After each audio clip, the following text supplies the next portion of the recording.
S'il vous plaît, Toté le Matobe, c'est la directeur de l'école du parti Maboko. Toté c'est la Maboko, Toté c'est la Maboko. Toté c'est la Maboko. Toté c'est la Maboko. Vraiment. UDPS, viva! Viva! La maman viva, la maman Boye Belé, félicitations. Toté c'est la maman Maboko.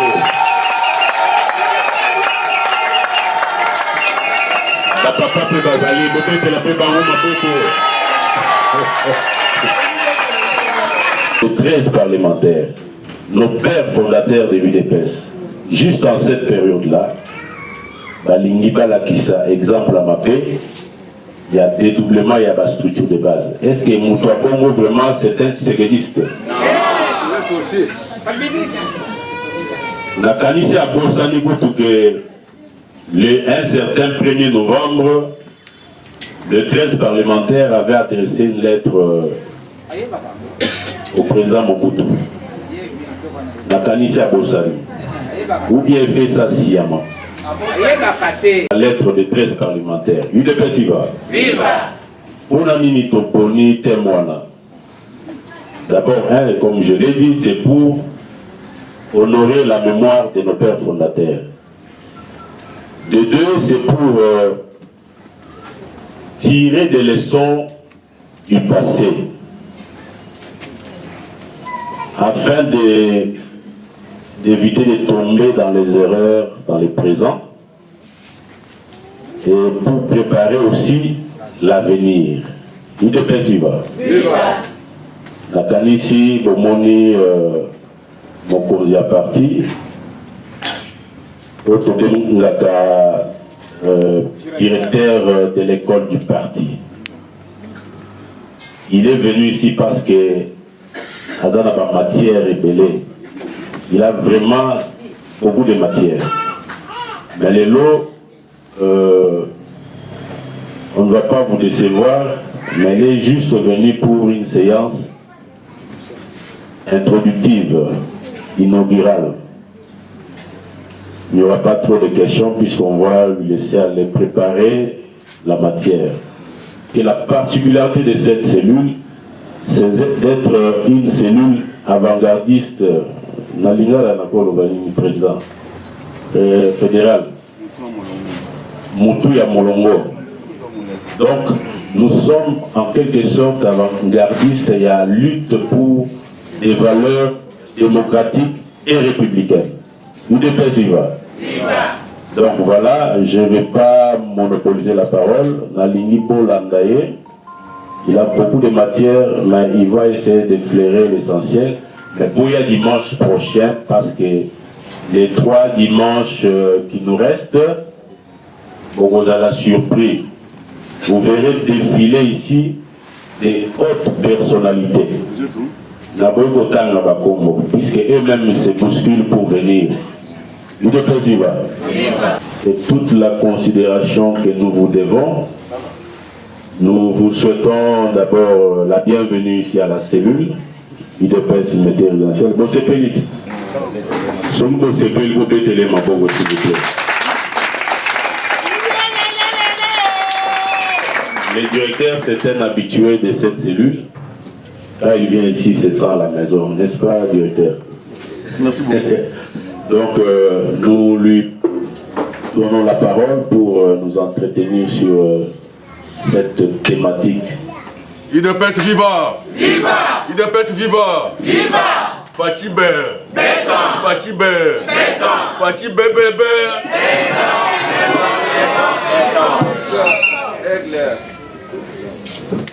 nasepeli makasi kozala liboso na bino parce que bino mpe bomeseni na ngai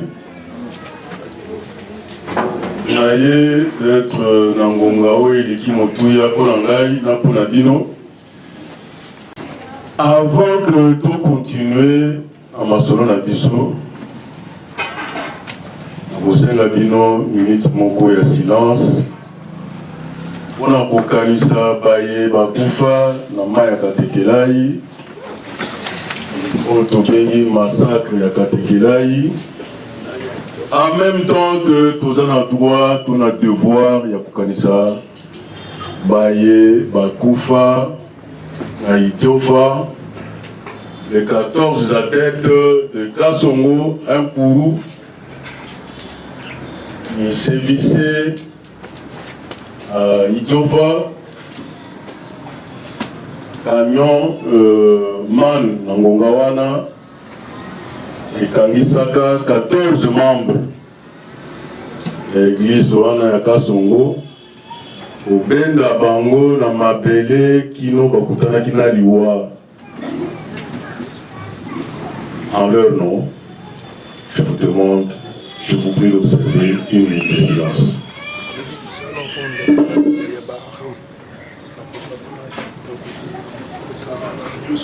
Merci Nabino, beaucoup de Vanda.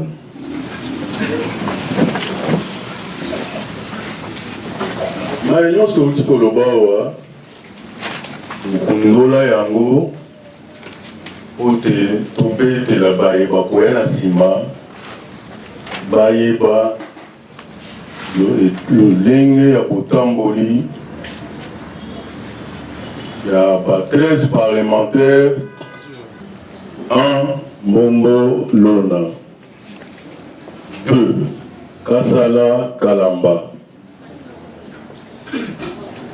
3 Ngoyi Mukendi, Kasai Oriental, 1 Galula Pandajila, 2 Anakle Makanda, donc Anakle Makanda Pinga Chamboui, 4 Lusanga Ngele François, 5 Etienne Sekedi Omulumba.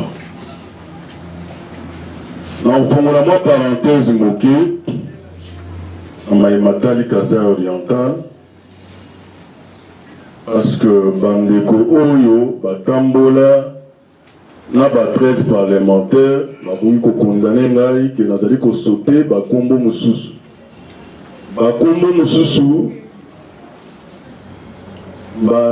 Nangonga ya signé Mokanda, il y a 13 parlementaires, il y a 52 pages. Bamususu Bazaki empêché. Bamususu Bayakate la rendez-vous à signature. C'est comme ça que Bokoyoka Bakombo Lokola ya Bachibouité. Mais Nazotikala na Oyo journal officiel Ayaki ko publié. Je crois que ça doit être le journal officiel numéro 612, c'est comme ça. Donc Tikala nano na paye Bakombo na bango et puis maki na leur signature. Mais j'insiste, Batumususu Bazali. Pe Batumususu Bazali qui peut l'issous bango va signer à côté. Mais Bapesaka Mayele na bango na Musala il dépêche à Zaïkosala. Et bongi boye ba l'issous va continuer. Batangisi minene ya université basanganaka nansele plus ou moins 15 professeurs d'université basanganaka nansele pour nakokoma mokanda ya 52 pages.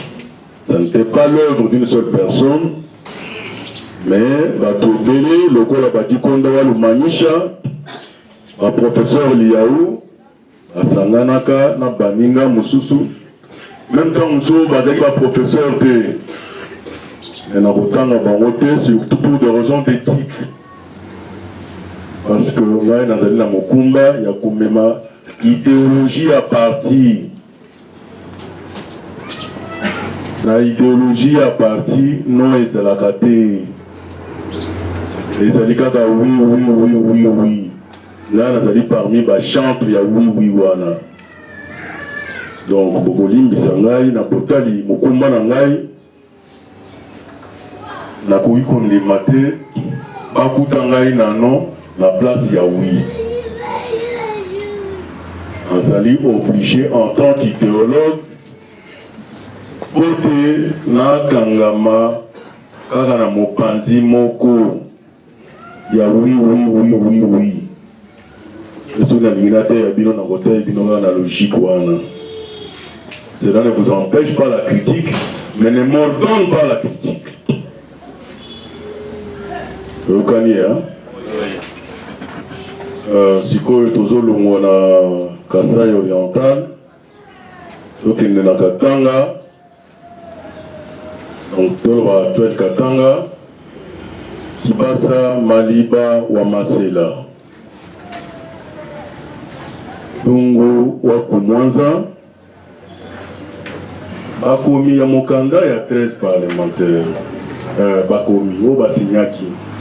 Et la question est que Bango Balegadi Batuan sur la maïrité. Mais Obatiaki Moutou Bakata, Bango Wana. Ok? Il passe à Maliba Wamasela. Dungu, Gabriel Kyungu Wakumwanza. Lombo Maloba. Après la CDC, Wabakatange. Kikoyo, Tozali Koleka, na ex-Bandundu, on a Kotanga, Kombo, Dia, Ombel. On tourne le Dia Ombel. Dia Onken Ombel. Ambel, Ombel, mais ça tourne autour du même nom. Dia est encore vivant. O azali na posa ya koyoka monoko na ye akuyi kokende pembeni ya poste, grand poste na nsima wana okoki kosenga audience mpona kokutana na ye mpona koyeba lolenge ya kopengela soit na Kiyanzi koyeba lolenge ya kopenga kombo na ye, mais c'est Dia Oken Ombel. Mais entre toi na Bandundu, Mutumoko azaki na molongo ya bakalaka ya université te. Baye tozaki na bango na Union pour la démocratie et le progrès social dans les années 90. Baye bi Mbwankiem Nyaroliam. Mbwankiem Nyaroliam azaki moko na ba président ya IDPS, moko ya ba membre directoire, azaki na miso ya kokufa. Baye bamonaka bangoler wana baye biete Mbwankiem malgré que la sinaye et komaka na 6e année primaire te, malgré que azaki komona te azaki kokamba ba réunion ya directoire ya IDPS. IDPS viva! IDPS viva! C'est pour cela que chaque fois que tout est maka pona kotala Matali de pes, Solingagate, Bokakola Kabaninga. Owana ezali éducation à IDPS. Éducation à IDPS ezali la partie des masses, c'est-à-dire un parti dont les statuts règlent l'entrée et la sortie. On entre librement à l'IDPS et on sort librement. C'est ça. Et on gère l'UDPS en tant que parti des masses, pas en tant que parti d'élite. L'UDPS est dirigé par une élite. L'UDPS est dirigé par une élite, mais l'UDPS reste un parti des masses. Où l'on adhère librement, on sort librement. Où l'on vient abondamment dans les réunions, sans discrimination, pour quoi que ce soit. Mais quand nous recrutons à l'UDPS, nous ne recrutons pas en fonction de l'argent ni en fonction du diplôme. Nous prenons la méritocratie. Oya kombolaka, akendenisika ba kombolaka. Oya zalikalaka, akendenisika ba kalaka. Mais nous sommes tous égaux.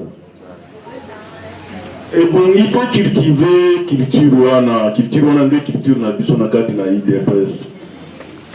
Et sengeli toti ke la mutu lokola Mbwankiem Nyaroliam akamba biso. parce que azali na oya koyebisa biso soki azali na ngote nde tolekisi ye liboso ya liyawo te nde tolekisi ye liboso ya Etienne Tshisekedi. C'était visible au vu et au su de tout le monde. Mutu moko te akoki koambuye ngai na age oyo nga nakomi yango po ayebisa ngai ke ote oleka liboso période ya mbwankiam ezali période ya mbwankiam lelo te te ngai na vivre na mbwankiam nakenda na ndako na ye natuna ye te kakufa misu oyo boye te azali kokamba bareunion na miso na biso ezalaki secret te. Donc tolingi ete mai tozali kolakisa bino oyo etikala na kati na bino ote bozala na bafrère.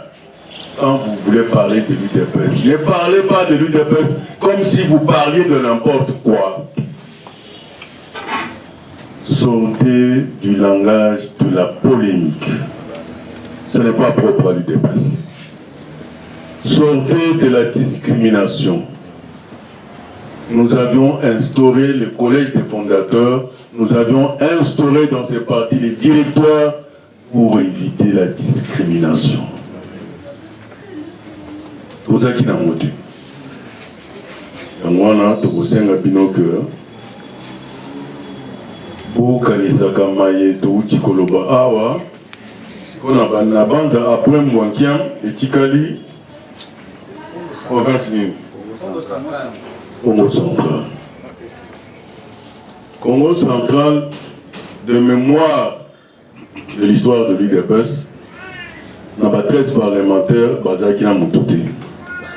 Mais, Toyebi, papa Zéphirin Diaïkwa, Toyebi, papa Nkwedi Bernard Lucieno, Ezaki parmi les fondateurs, tous les compagnons de lutte, 13 parlementaires, Télémagapote, se présenter et pas à Mobutu.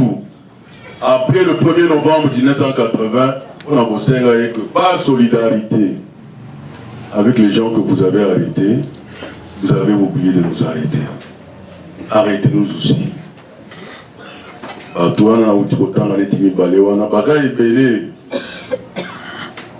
Mais,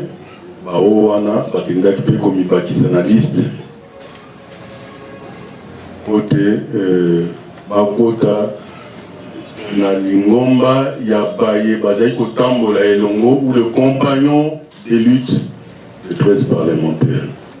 Particularité sur 13 parlementaires ezali ya que nesika bandeko na biso ya ANC bazali ko recruter bato lolenge wana kaka pona kovimbisa molongo bango moko mutu alobaka na biso malobo nazoloba oyo. Donc je n'invente rien. Biso, Kendaki mingi et pas parlementaire. Parce que Bango, Bazaki na bénéfice, il y a l'immunité parlementaire. Immunité parlementaire, wana ezaki kopesa bango ndingisa ya kebakanga malokola balekinzela te. On a kopukanga bango, il fallait une longue procédure. Et il fallait se soumettre à la procédure. Yangwana, okoyoka ke bakombo musunazo ko bakisaka na sima awa mingi tina na yango ezali ya que baya ko pesa bango maboko.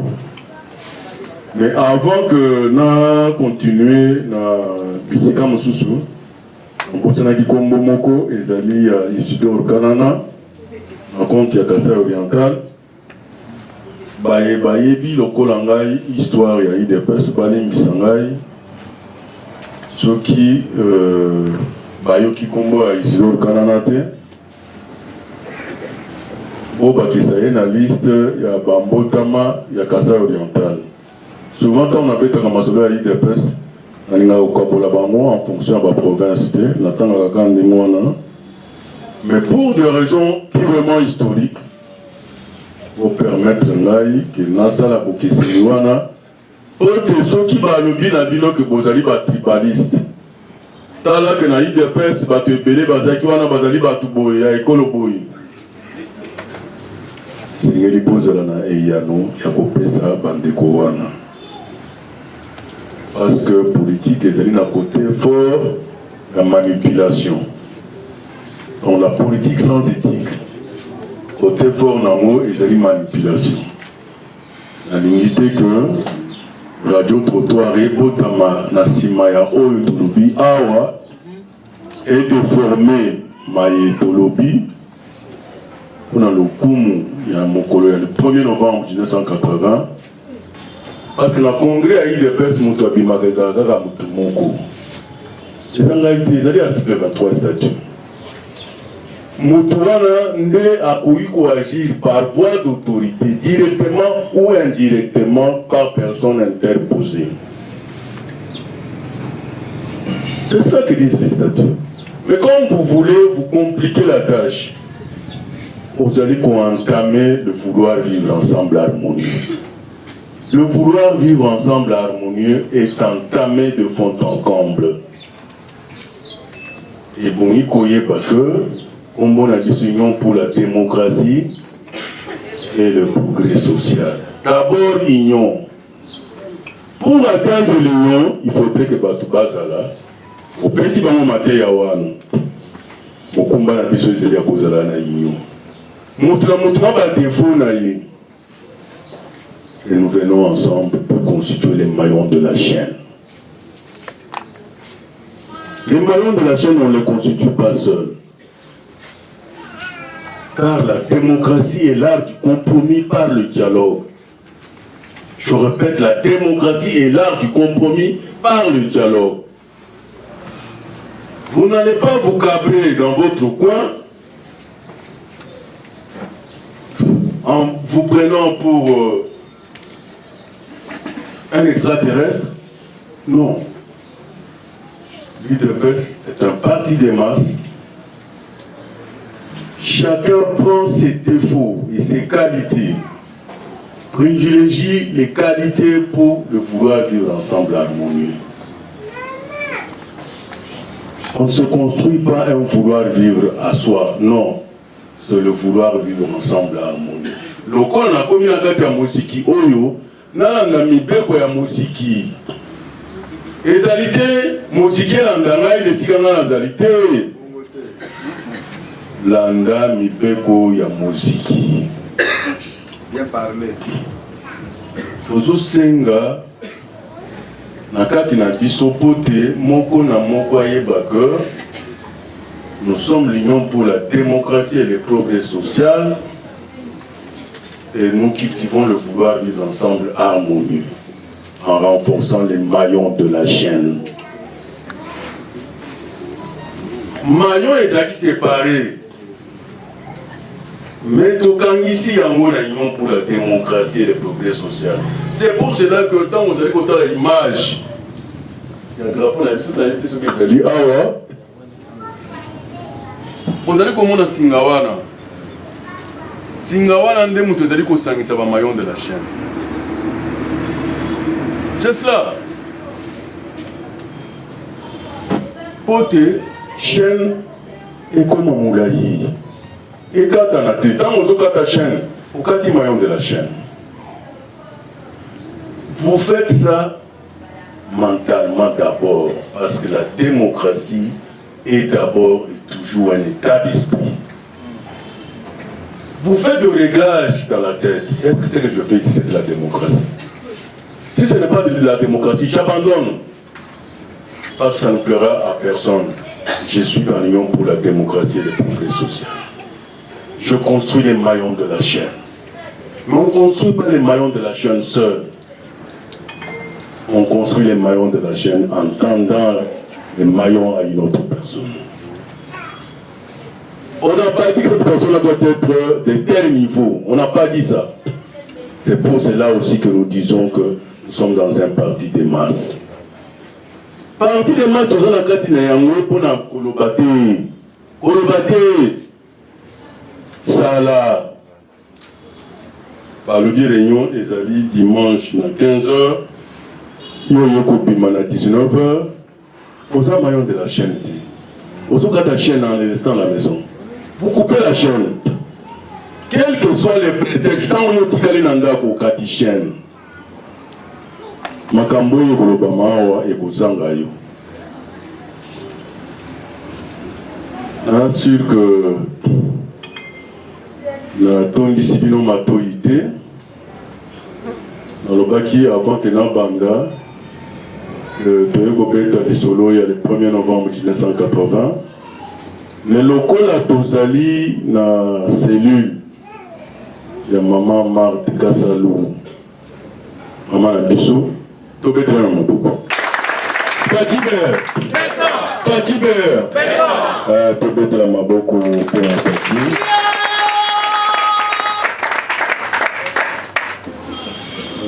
Tokosala effort po te tosunga lingomba oyo parce que lingomba oyo eza na basouvenir ebele eloba nango Dr Etienne Tshisekedi. Tout peut disparaître, mais que l'idée passe ne disparaisse pas.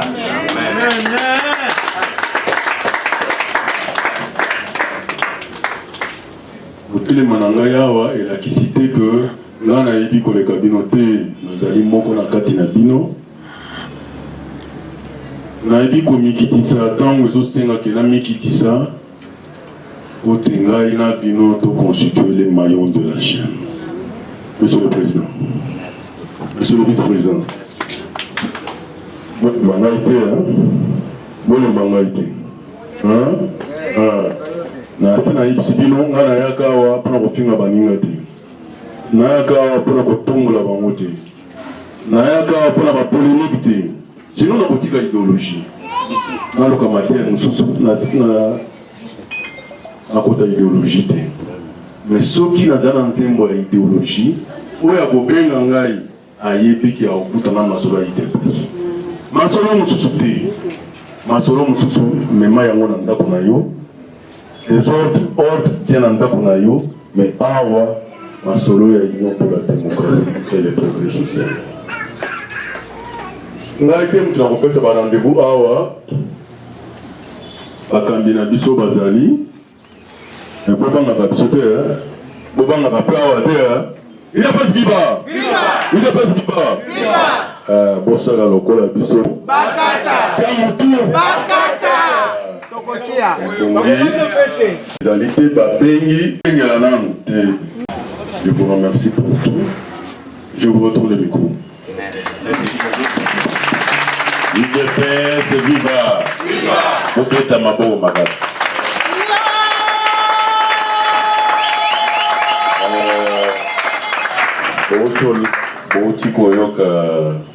Moins introduction, puisque matière est pour dimanche prochain. Oui, est belé.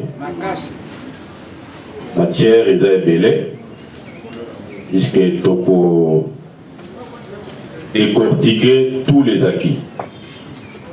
Tous les acquis à lettre et à 13 parlementaires. Alors qui, excusez-moi, monsieur le directeur, au Meki qu'on va intérêt à lettre de 13 parlementaires. Mais de 52 pages. Je pense que l'intérêt à lettre de 13 parlementaires, nous avons compris l'essence aujourd'hui, non? Oui. Est-ce que vous comprenez? Oui. Combattre les anti-valeurs. La dictature. À m'équiper comme ça, la moi parallélisme avec la lettre de Denis Longondo, n'est-ce pas? Oui. Absolument, oui. Et à Bété bien pour lobby, et Denis Longondo a réveillé des souvenirs. Il y a Kalawana. Donc nous allons nous apaisantir sur tous les acquis, entre autres, acquis à l'hypothèse de la liberté. Une paix suivante. C'est la liberté d'expression, la liberté d'opinion. Tout ça, n'est-ce pas? Est-ce que qui a 13 parlementaires à tout ça? Donc, le dimanche prochain, donc, décortiquer matière nyonso. nous allons vraiment demander d'abord au directeur de Serrassa, et je vous prie. Donc, souci Nabiso, c'est de faire passer un message et d'informer à l'opinion que nous venons de très très loin. Il y a la lettre de Katekelai. Massacre de Katekelai. On a même observé 1 minute de silence. Tout ça pour dire quoi? L'UDPS, c'est un grand patrimoine qu'il faut protéger. C'est vraiment un grand patrimoine, un héritage qu'on nous a légué par le fait docteur Étienne Tshisekedi de Reste Mémoire. Et je vous demande d'applaudir. Alors, la question est vous allez, nous allons définir les modalités, les méthodes. Il y a échange le dimanche prochain. On ne va pas vous garder longtemps. Mais si vous avez une préoccupation en rapport avec la thématique, puisque ils ont lobby les acquis démocratiques. Mais quand il y a acquis démocratiques, il y a d'autres sous-thèmes.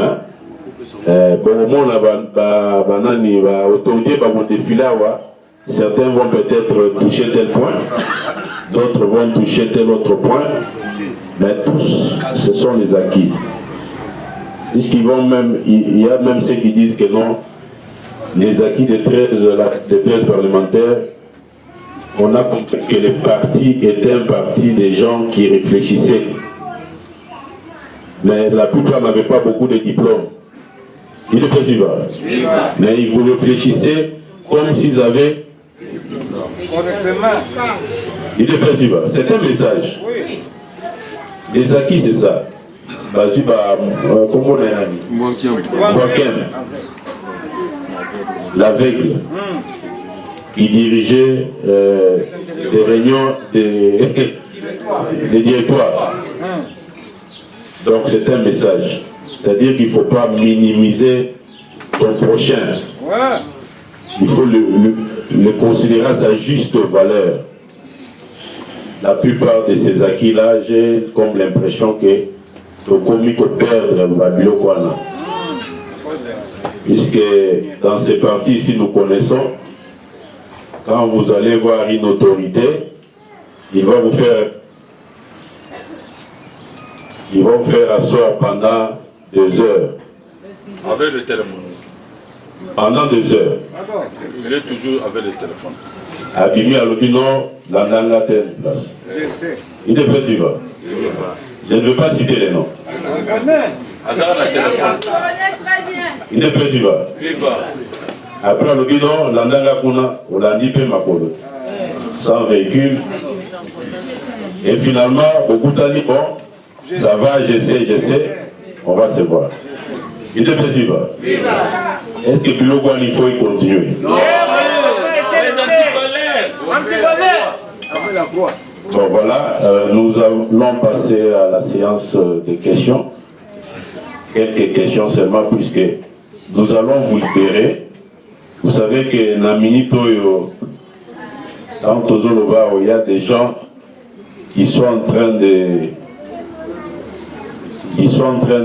d'acheter les membres de la cellule ici. Ils ont désorienté Bango. Vous n'êtes pas au courant. Ils ont été désorientés. Quelque part. Mais nous avons le fédéral Piana, le fédéral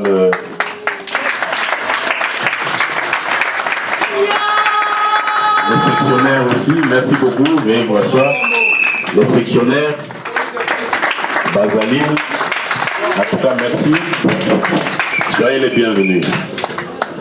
Donc, vous avez la parole. Je ne vois pas une question à poser par rapport à une réalité que tout le monde connaît.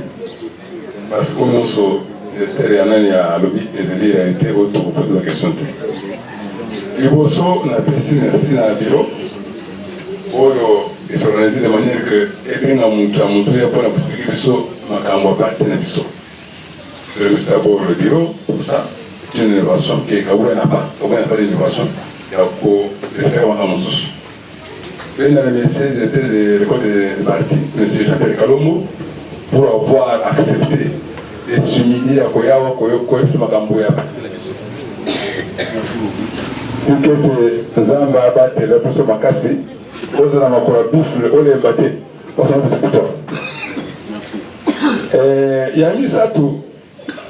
Parce que l'histoire au Bessie, je suis parmi les bateaux et Vincent Mwankem. J'étais à côté de lui, j'étais à côté de Tsekedi, et pas qui passe à Maliba, ma c'est là où j'étais avec eux. J'ai des photos avec eux sur le programme politique. Donc, j'en ai qu'à moi connaissance, qu'à moi connaissance. Je n'ai pas de position d'observation. Monsieur le directeur du parti, je suis content parce que j'ai retenu une phrase. Aujourd'hui, la démocratie est un art et l'art de compromis par le dialogue. Ça m'a beaucoup touché. Ça m'a fait du bien parce que c'est vrai que ce n'est pas pour rien qu'à l'UDPS, nous avons le principe, il y a une pyramide de la PC. Et le pouvoir est à la base et non au sommet. Il était ce principe de la pyramide de la PC, mais Félix qui est dans le pouvoir. Et le OI. Parce que quand on est là en Genève, il était d'accord que tout Fayoulou allait dans le pouvoir, tout se lié. Nous avons dit pas question. Fayoulou vient d'arriver ici, à la minute, tout le pouvoir. Nous avons dit changer tout le monde qui n'a pas que le mec qui dit allons au signature à Genève pour tout envahir. Et le passé dans un bazar qui n'a pas ça, mais le nom, oui, puis c'est allons, moi Dieu, je veux l'élever. Et Félix a écouté la base. Il a été la signature à Genève et aujourd'hui au de l'État. L'autre n'a pas de pour la Félix. Il y a eu les présidents de la culture. Parce qu'il y a eu une base. Alors, je représente encore, je dis ici, je suis membre cellulaire de la cellule Kauka 1. Le nom c'est M. Titre Sisanga. Je suis accompagné avec mon président Denis Pipanza. Il est là sur place. Malheureusement, on n'a présenté que les sectionnaires et les fédéraux. Les membres cellulaires d'autres cellules sont là aussi. Merci beaucoup. Alors, le débat est tellement enrichissant parce que ça fait très longtemps que tel cadre a été organisé dans notre parti. Si je me souviens encore, ça date depuis l'époque du secrétaire général Moutanda, où on avait organisé un séminaire pour la formation des cadres du parti. Je suis l'un des participants. Alors, je me pose la question, vraiment, ici, je me retrouve dans un cadre beaucoup plus restreint. Est-ce que dans la perspective d'avenir, nous savons que notre parti ne va pas demeurer comme ça.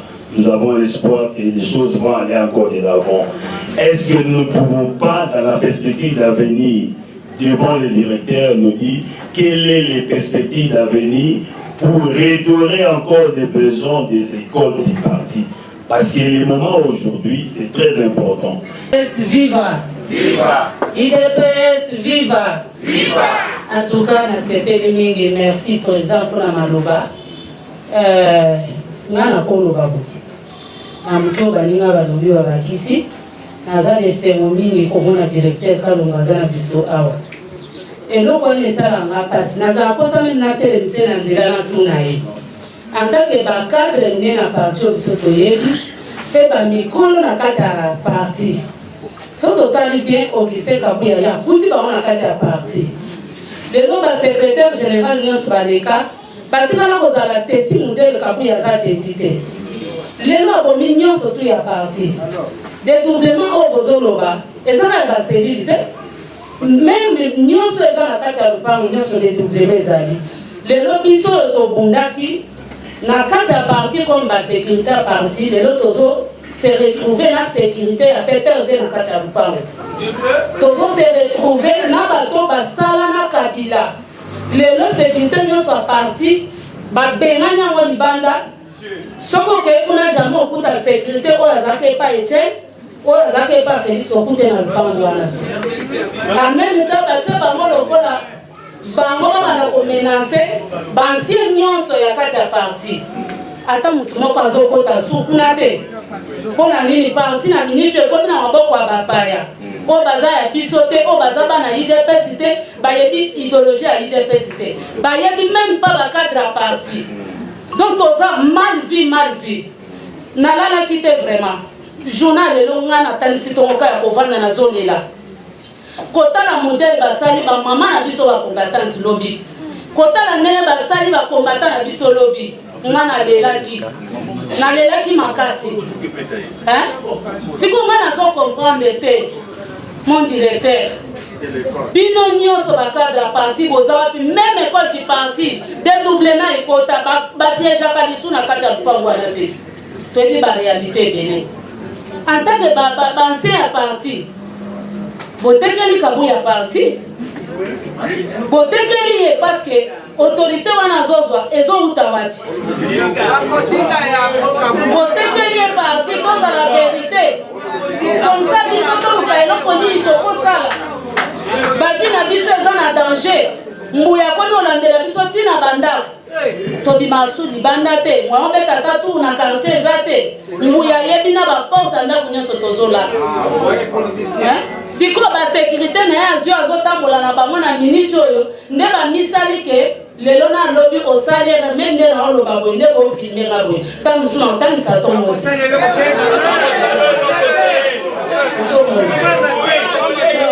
mon directeur tokosenga bino banse ya parti o papete na tika bobota courage bino liboso biso na nsima tosauve parti na biso yango nde eza richesse na biso tokosala jamais liti ya ofele vi ya bana ebeba makambo nyonso ebeba mabala ekufa bana na biso bakufa bakoko bakufa lelo oyo toza sikoyo maboko pamba Kabuya akangami na parti aleki Félix na makasi aleki biso bakombata na makasi. Je commence par remercier le directeur de l'école du parti qui nous est cher parce que c'est quelqu'un qui accepte chaque fois qu'on a besoin de lui, il répond. Et ce n'est pas la première fois, nous les connaissons partout où nous sommes. Quand on l'invite, il n'hésite pas. Et je tenais à les remercier personnellement. Et en dehors de ça, je vais répondre à la préoccupation de papa Clément et de maman qui vient de passer ici. En disant quoi? Tozo s'inquiéter par rapport à Kabuya. Pourquoi? Kabuya a coûté au miel. Je commence par dire ça. Kabuya, c'est comme un dictateur qui dirige un pays. Il n'a pas de souci de quitter le pays. Il n'a pas besoin de laisser le pouvoir avant que le pouvoir le quitte. C'est ça Kabuya. Tout ce qu'il fait chaque jour qu'il passe les condamne à s'approcher au pouvoir. C'est ça le problème majeur par rapport à votre préoccupation. Chaque jour qu'il passe, la mégestion dont il est reproché, c'est réel. C'est réel. Et qui n'a pas souffert depuis que Kabuya a pris la direction de l'IDPS. C'est tout le monde qui se plaint. Et devant cette réalité-là, moi je vous dis que Kabuya ne lâchera pas. Il faut les pousser par la force. Et il faut l'amener à la frontière par la force. Si on les regarde, un dictateur ne quitte jamais seul. Ne quitte jamais seul. Kabuya s'est révélé dictateur de taille dans l'IDPS. Et surtout, qu'il a eu ses postes pendant que l'IDPS est au pouvoir. Voilà le problème qui l'approche. Et cela n'est pas un motif pour les laisser par nous qui avons tous souffert de ces partis pour qu'ils s'approchent. Voilà pourquoi je suis en train d'interpeller chacun de nous. Parce que Kabouya n'est pas un noyau dur. Il n'a pas la peau dure qu'on ne peut pas casser. C'est un homme comme nous. Il est fait de la même matière que nous. Sauf les gens qu'il a à côté. Ces gens-là ne sont pas plus forts que les gens que nous avons combattus du temps de Mobutu. Ces gens-là ne sont pas plus forts que les gens que nous avons combattus du temps de Kabila. Et nous avons vu que ces gens-là pouvaient nous couper le souffle. Mais ça n'a pas eu lieu. Mais Kabou, il n'a que les gardes derrière lui. Ce n'est pas l'armée, ce n'est pas la police, c'est quelques milices. Donc quelques gardes. Je ne pense pas qu'il peut réunir le nombre que nous sommes dans cette salle. Mais UDPS viva. UDPS viva. Bon, pour quelque chose à précis, je crois que c'était devant auditoire Oyo. Tolobaki que Tokomaki Memo ya Liboso, Topesaki Mama Marthe, et raison pour laquelle le 19 septembre, Toyamamaki et pas ya maman, de vive voix, tout ça qui échange na maman, tout ça qui au nombre de 15. Et sur base, il y a mémoire là, je crois que ma ligne est belée et Boujaki. Et ces mémos-là, si je me souviens bien, ils ont acquis la 3 pages.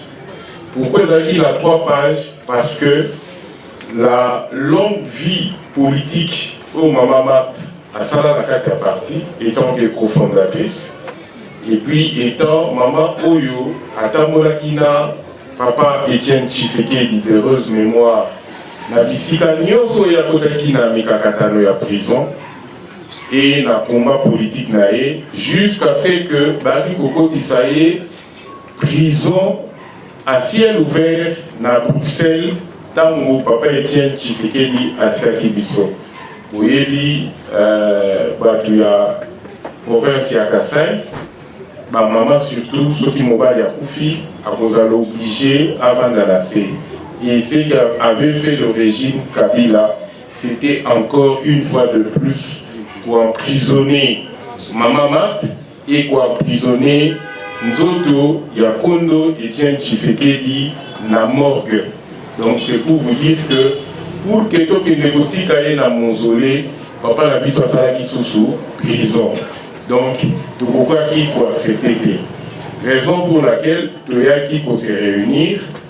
La école du parti Papa Kalongo Alobi que tout kindaki la distinction à batute tout soit qui n'aba kalaka n'aba non kalaka tout se réunissant qui plus ou moins 17 tout vendaki tout bandai kokoma memo pona Mokonzamboka qui est l'autorité politique la plus haute autorité politique de référence mais le bon alikamba memo ana tout le baki amo awa Tolobaki Torozonga Tsunami Sunabino, Potola Sabino, de façon symbolique le mémo.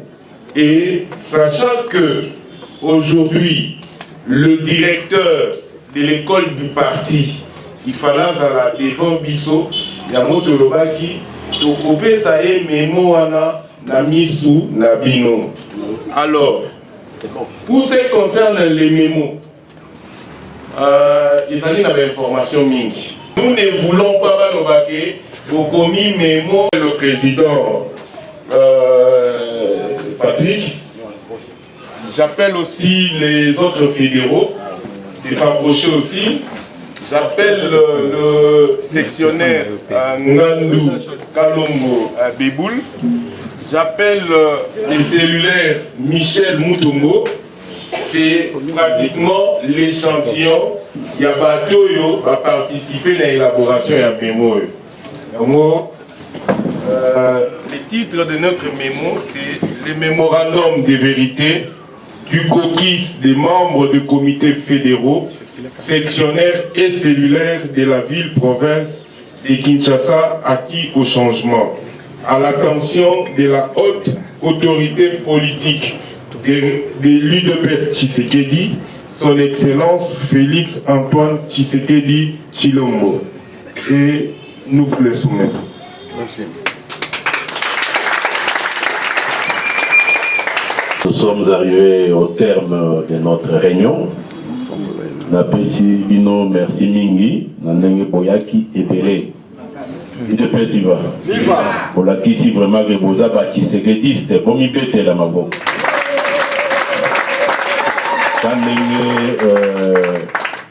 Kandenge mokonzi auti olobawa. Boya dimanche prochain, puisqu'il ne faut pas couper les maillons de la chaîne. Il faut poursuivre cette réflexion. Boya ebele, puisque mituna nyonso bozalaki nango bopomba. En tout cas, le dimanche prochain, nous allons enrichir les sujets. Et puis boya il y a des autorités qui vont défiler ici pendant les 3 dimanches qui nous restent. Rappelez-vous aussi que les 12 novembre, c'est la journée de la base, si je ne me trompe pas. Non, les 11, c'était les retraits, plutôt, la signature.